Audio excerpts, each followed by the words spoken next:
Well, I think if the solution is relatively simple, everybody would want to get more sleep because you feel better when you get more sleep. It's a bad feeling to be kind of running around chronically tired and fatigued, right? So if the solution actually is simple, to get more, if you're chronically sleep deprived, the answer is you get more sleep.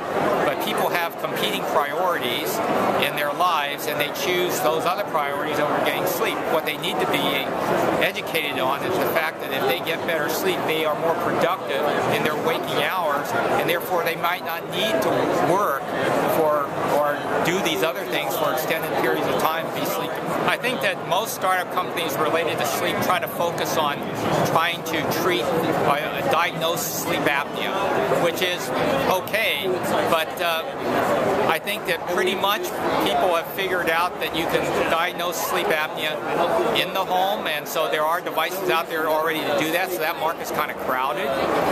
As far as setting up sleep laboratories, where people go to get something to sleep, that's probably a declining phase of the diagnostic armamentarium in sleep, because a lot of things can be done at home, especially for sleep apnea, which is this condition where people stop breathing at night during sleep, and you don't need a sleep laboratory necessarily to do that sort of thing.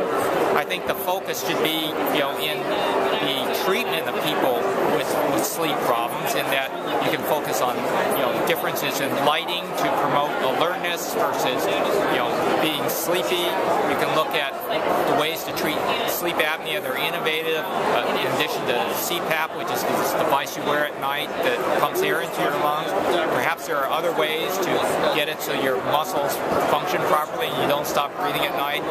So, and then there's, I think, you need to look at innovative ways to treat insomnia, which is the leading sleep problem.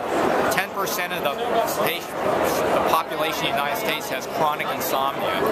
And if you think about insomnia, it's a significant impact on productivity and well-being. And so there needs to be innovative ways to try and treat people with insomnia, whether it be devices or additional pharmaceuticals or just different, perhaps, computer packages to help people have self-help types of things for their insomnia.